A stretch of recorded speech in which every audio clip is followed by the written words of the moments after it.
Saksi kunci kasus Vina, Dede Riswanto, berani bersumpah pernah diperintahkan untuk memberi kesaksian palsu pada 2016 silam. Adapun menurut Dede, dirinya kala itu diperintah oleh Ibtu Rudiana dan AF.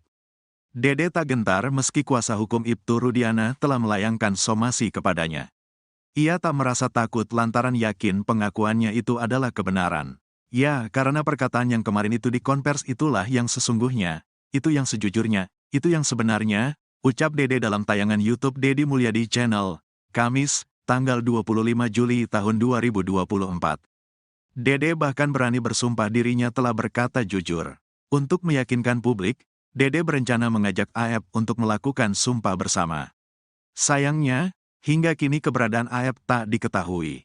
Berani sumpah. Sumpah pocong pun berani, Pak, ucapnya. AF nggak ada kabar sampai sekarang, pungkasnya. Sebelumnya, Dede mengaku terpaksa mengikuti perintah Ibtu Rudiana untuk memberi kesaksian palsu pada 2016. Dede tak berani melawan lantaran takut dengan Ibtu Rudiana yang merupakan anggota polisi. Karena situasi, dia sedang berhadapan juga dengan Rudiana, kemudian di area Polres menyebabkan dia takut. Ini menurut pengakuan dia, ya sudah dia oke-oke saja, ucap kuasa hukum Dede, Asido Huta Barat. Menurut Asido, kala itu Dede mendatangi Polres Cirebon atas ajakan dari rekannya, AF. Dede kemudian bertemu Ibtu Rudiana tanpa diberitahu terlebih dahulu. Sesampainya di Polres Cirebon, AF memberitahu Dede mereka akan menjadi saksi kasus Vina. Begitu sampai di sana, baru AF menyampaikan bahwa akan menjadi saksi, ungkap Asido. Dede awalnya menolak ajakan tersebut, beralasan tidak mengetahui pasti kronologi pembunuhan Vina dan Eki. Namun, Dede terus diarahkan untuk memberi kesaksian sesuai arahan AF dan Ibtu Rudiana. Tapi kemudian diarahkan agar sudahlah untuk dia bersaksi saja. Kemudian dia itu hanya ya sudah, padahal tidak mengetahui apa yang sebenarnya kejadian itu dan tidak ada kejadian itu, imbu Asido. Terkait pengakuannya itu, Dede telah disomasi kuasa hukum Ibtu Rudiana. Ia diminta meminta maaf di hadapan umum lantaran memfitnah ayah kandung Eki tersebut. Somasi itu disampaikan melalui kuasa hukum Ibtu Rudiana, Pitra Romadoni. Menanggapi somasi tersebut, Dede tetap enggan meminta maaf kepada Ibtu Rudiana. Ia meyakini bahwa pengakuannya adalah sebuah kebenaran. Dede lebih memilih meminta maaf kepada para terpidana kasus Vina ketimbang Ibtu Rudiana. Bersedia buat apa? Lebih baik saya meminta maaf kepada 8 pidana yang kemarin dipenjara dan keluarganya, ucap Dede, Selasa, tanggal 23 Juli tahun 2024. Ya biarin aja hak dia itu, biasa aja, saya mau minta maaf sama 7 terpidana dan keluarga. Dede mengaku telah menyiapkan mentalnya sebelum membuat pengakuan di hadapan publik. Bapak 2 anak itu bahkan siap dipenjara untuk mempertanggungjawabkan kesaksian palsu yang diberikannya 8 tahun lalu. Buat AF lebih baik kamu jujur daripada hidup kamu enggak tenang, buat keluarga malu, dan anak-anak pun jadi korbannya, ucap Dede. Kemunculan 2 teman Vina bikin posisi Ibtu Rudiana, ayah Eki semakin terpojok. Mereka adalah Mega Lestari dan Widya Sari, yang berkomunikasi dengan Vina beberapa menit sebelum ditemukan tewas. Bahkan sebelum bertemu dengan Eki, Vina minta dijemput oleh Mega dan Widya di rumahnya. Vina juga sempat mandi dan meminjam baju serta sandal milik Widya. Diungkap Vina, Sabtu, 27 Agustus 2016, malam itu dirinya diajak main oleh Eki. Padahal Vina sebelumnya bercerita kalau dirinya dan Eki sedang putus. Namun Vina tiba-tiba pergi bersama Eki yang saat itu memakai jaket XTC yang diikat di pinggangnya. Kepada Widya, Vina berjanji akan pulang ke rumah temannya itu pada pukul 22 waktu Indonesia Barat. Namun hingga pukul 22 Vina tak kunjung pulang ke rumah Widya. Kemudian tepat pukul 22 WIB, tiba-tiba Vina mengirim SMS ke Widya. Kemudian dibalas oleh Widya yang menolak ajakan Vina karena khawatir dimarahi oleh pacarnya. Setelah itu tak lama Vina langsung menelepon Widya dan mengajak main. Diakui Widya, saat berbicara di telepon, Vina terlihat sedang tertawa, tidak seperti dalam keadaan terancam. Detik-detik Vina tewas ini rupanya tergambar dalam komunikasinya dengan Widya. Pada kesaksiannya, Ibtu Rudiana mengatakan kalau kejadian pembunuhan itu terjadi pukul 22 waktu Indonesia Barat. Padahal saat itu Vina masih berkomunikasi lewat telepon dengan Widya dan terlihat bahagia. Tak lama setelah itu, keduanya mendapat kabar Vina dan Eki mengalami kecelakaan.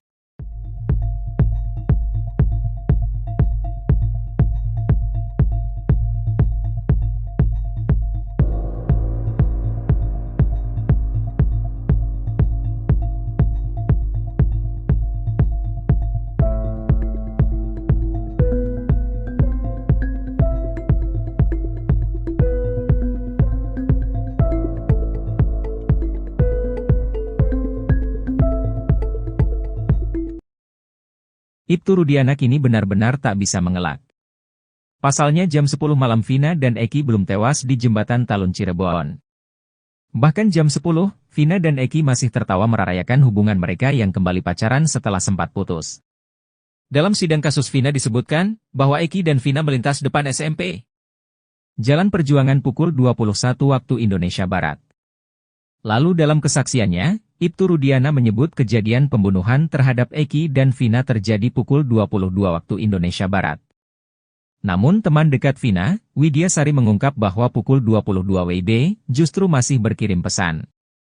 Namun Widi menolak untuk keluar rumah. Sekitar pukul 22.05 WIB, Vina kemudian menelepon Widi. Dalam telepon, Widi mendengar Vina sedang tertawa-tawa bersama-sama orang lain. Menurutnya Vina sangat bahagia karena bertemu Eki. Ditambah lagi, Vina baru saja balikan dengan Eki. Tak berselang lama, kemudian datang Mega Lestari, teman Widi dan Vina. Mega menanyakan keberadaan Vina. Ketika sedang berbincang, Vina kembali menelepon tapi tak diangkat oleh Widi. Widya Sari merasa risih dan kesal karena mengira Vina memaksanya untuk keluar rumah. Sampai pukul 22.30 WIB, tak ada lagi kabar dari Vina. Sembari menunggu, Widi dan Mega justru menemukan kabar duka tentang Eki.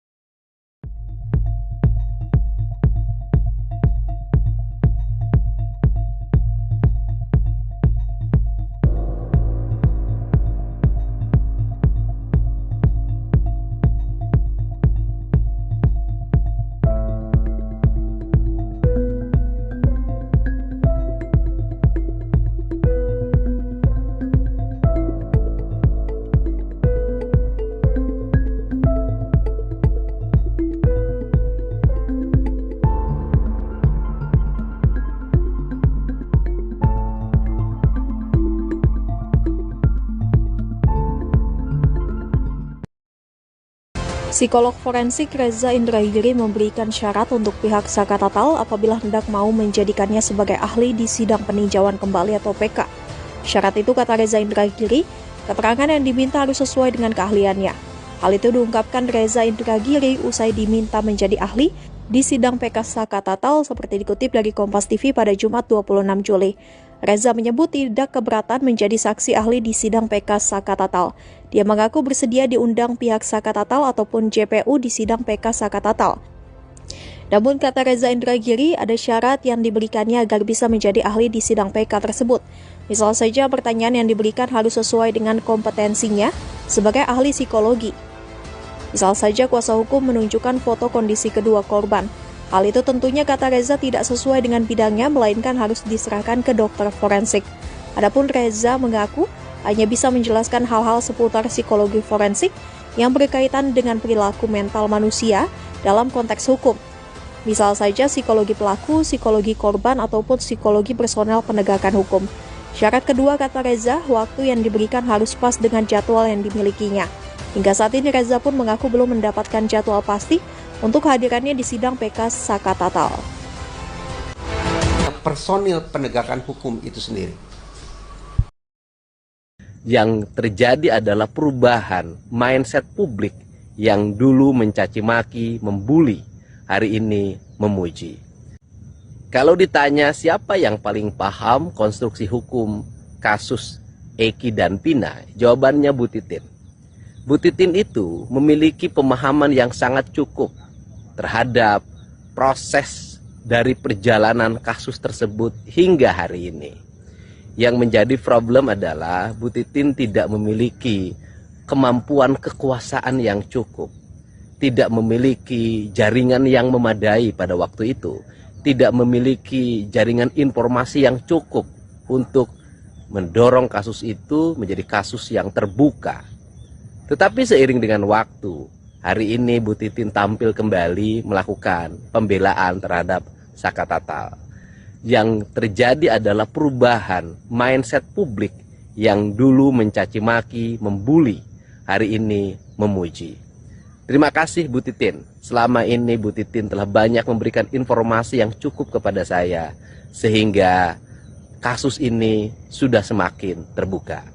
Semoga perjuangan Ibu tidak sia-sia. Mereka yang tidak bersalah mesti dibebaskan, dan mereka yang bersalah mesti mendapat. Saksi kasus Vina Cirebon